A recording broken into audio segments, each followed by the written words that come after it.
जागरण तारा रानी कथा। माता जागरण कथा। नवरात्रि जागरण तारा रानी की कथा। जाने जागरण के बाद भंडारा क्यों करना चाहिए।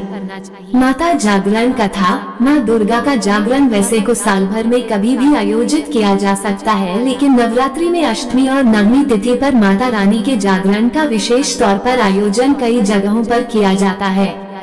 लेकिन क्या आप जानते हैं, माता रानी का जागरण बिना तारा रानी की कथा के अधूरा माना जाता है। यहाँ पढ़े तारा रानी की कथा। जागरण तारा रानी कथा। माता जागरण कथा। एक राजा था जिसका नाम स्पर्श था। वह माँ भगवती का बहुत बड़ा पुजारी था। वह रात दिन माँ दुर्गा की पूजा करता था, की पूजा किया करते थे। माँ ने भी उन्हें राजपाट, धन दौलत, ऐशो आराम के सभी साधन दिए थे। कमी थी तो सिर्फ ये कि उनके घर में कोई संतान नहीं थी। ये गम उन्हें दिन रात सताता था।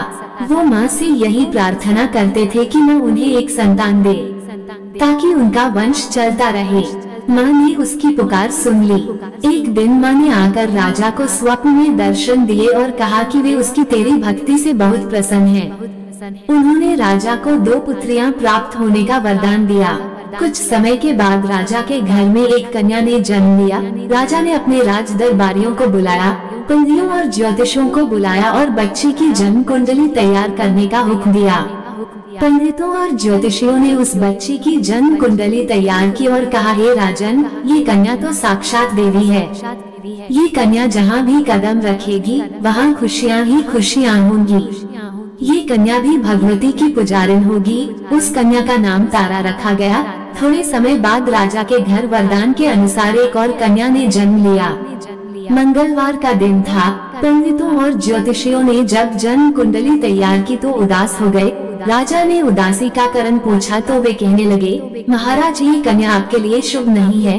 राजा ने उदास होकर ज्योतिषियों से पूछा कि मैंने ऐसे कौन से बुरे कर्म किए हैं जो कि इस कन्या ने मेरे घर में जन्म लिया है। उस समय ज्योतिषियों ने अपनी ज्योतिष लगाकर बताया। कहने लगे कि ये दोनों कन्याएं जिन्होंने आपके घर में जन्म लिया है, पिछले जन्म में राजा इंद्र की अप्सराएं थी। इन्होंने सोचा कि हम भी मृत्युलोक में भ्रमण करें तथा देखें कि मृत्युलोक पर लोग किस तरह रहते हैं। दोनों ने मृत्युलोक पर एकादशी का व्रत रखा। बड़ी बहन का नाम तारा था, छोटी बहन का नाम रुक्मन। बड़ी बहन तारा ने अपनी छोटी बहन से कहा कि रुक्मन, आज एकादशी का व्रत है, हम लोगों ने आज भोजन नहीं खाना, तू बाजार जाकर फल ले आ। रुक्मन बाजार फल लेने के लिए गई। वहाँ उसने मछली के पकोड़े बनते देखे। उसने अपने पैसों के तो पकोड़े खा लिए तथा तारा के लिए फल लेकर वापस आ गई। फल उसने तारा को दे दिए। तारा ने पूछा कि तू अपने लिए फल क्यों नहीं लाई, तो रुक्मन ने बताया कि उसने मछली के पकोड़े खा लिए हैं। उसी वक्त तारा ने शाप दिया, जा नीच, तूने एकादशी के दिन मांस खाया है, नीचों का कर्म किया है। जा, मैं तुझे शाप देती हूँ, तू नीचों की जून पाए। छिपकली बनकर सारी उम्र मांस ही कीड़े मकोड़े खाती रहे। उसी शहर में एक ऋषि गुरु गोरख अपने शिष्यों के साथ रहते थे। उनके शिष्यों में एक चेला तेज स्वभाव का तथा घमंडी था। एक दिन वो घमंडी शिष्य पानी का कमंडल भरकर खुले स्थान में एकांत में जाकर तपस्या पर बैठ गया। वो अपनी तपस्या में लीन था।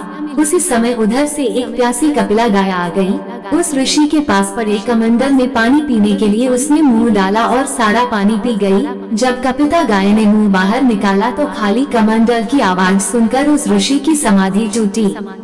उसने देखा कि गाय ने सारा पानी पी लिया था। ऋषि ने गुस्से में आ उस कपिला गाय को बहुत बुरी तरह चिमटे से मारा।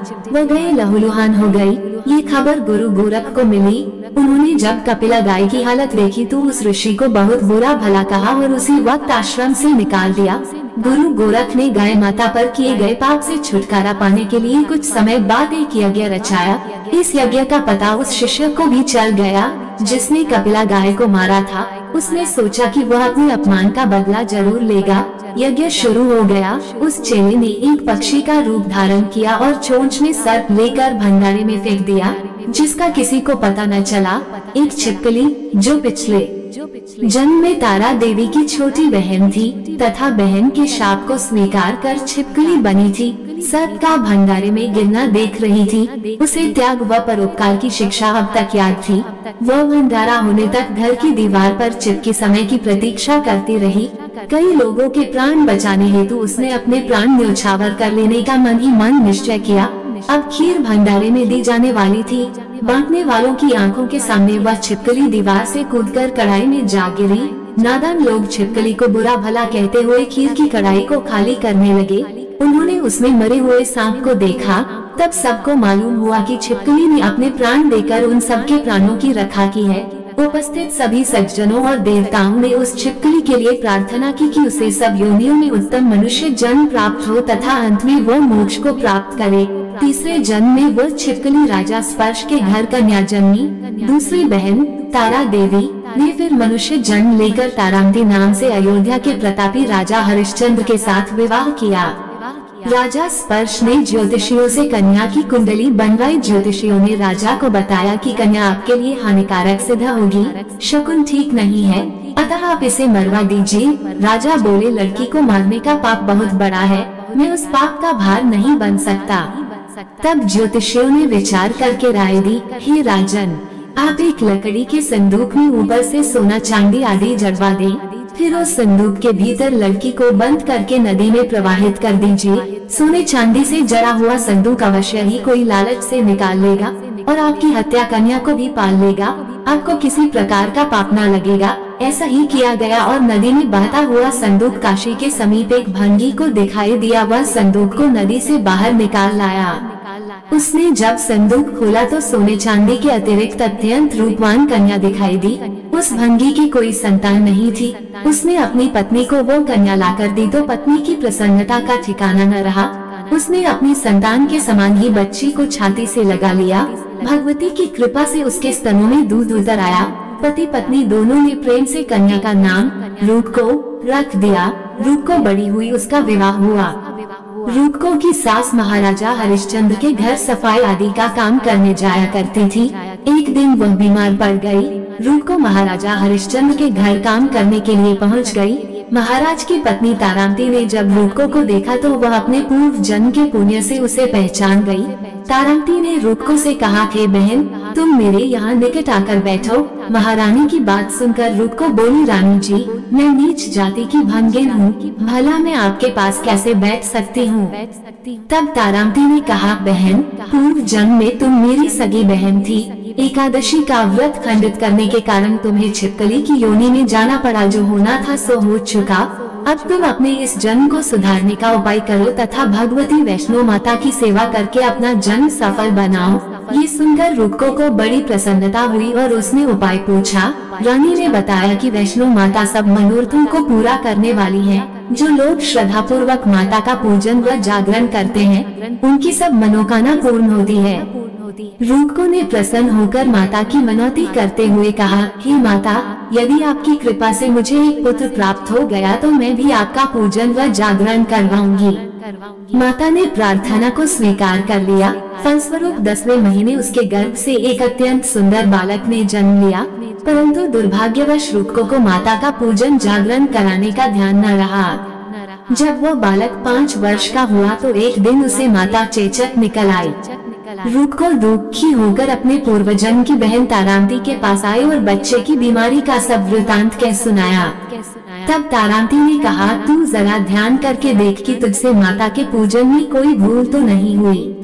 इस पर रूपको को 6 वर्ष पहले की बात याद आ गई। उसने अपराध स्वीकार कर लिया। उसने फिर मन में निश्चय किया कि बच्चे को आराम आने पर जागरण अवश्य करवाएगी।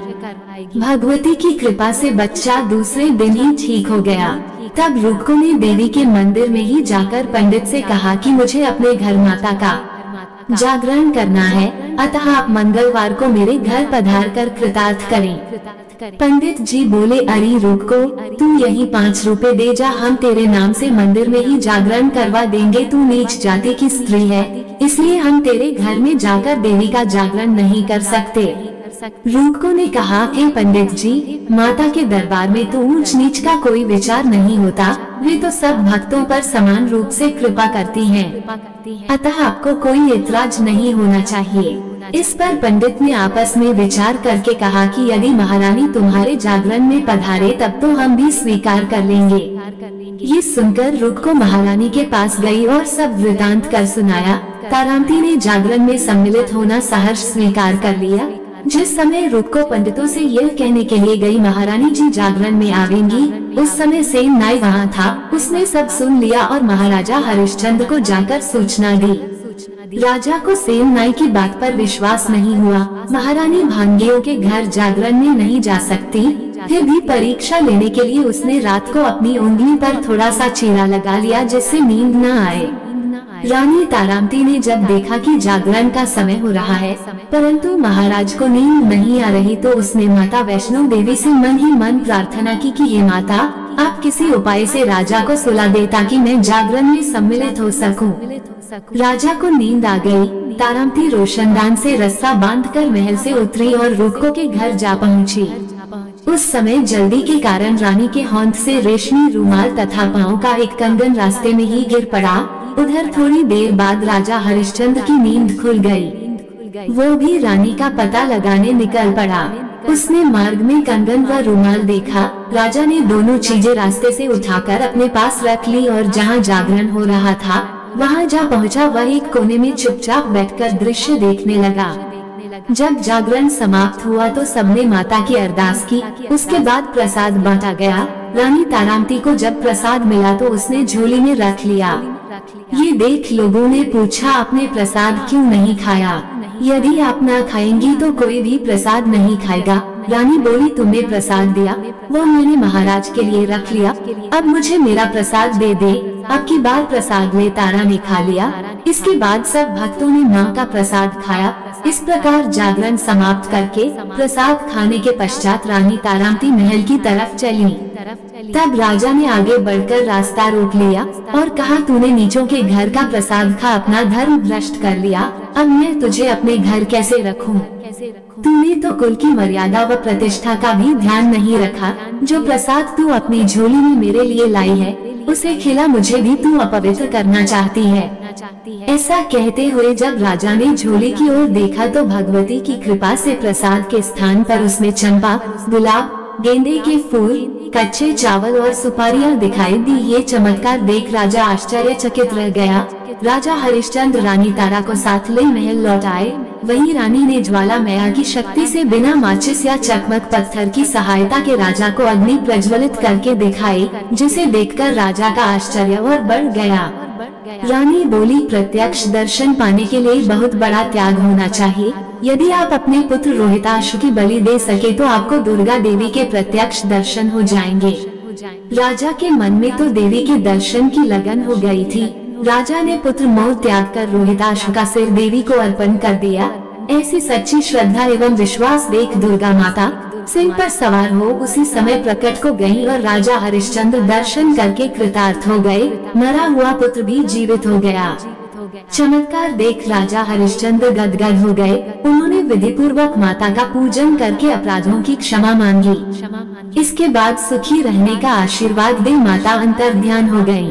राजा ने तारा रानी की भक्ति की प्रशंसा करते हुए कहा, हे तारा, तुम्हारे आचरण से अति प्रसन्न हूँ। मेरे धन्य भाग जो तुम मुझे पत्नी रूप में प्राप्त हुई। आयु पर्यंत सुख भोगने के पश्चात राजा हरिश्चंद्र, रानी तारा एवं रुक्मन भंगिन तीनों ही मनुष्य योनि से छूटकर देवलोक को प्राप्त हुए। माता के जागरण में तारा रानी की कथा को जो मनुष्य भक्ति पूर्वक पढ़ता या सुनता है उसकी सभी मनोकामनाएं पूर्ण होती हैं, सुख समृद्धि बढ़ती है, शत्रुओं का नाश होता है। आपको ये कहानी कैसी लगी हमें कमेंट कर जरूर बताएं। इसी तरह की अच्छी कहानियाँ आप यहाँ पर पढ़ सकते हैं। यहाँ उपस्थित शिक्षाप्रद कहानियाँ आपका मनोरंजन करने के साथ दिशा भी देंगी।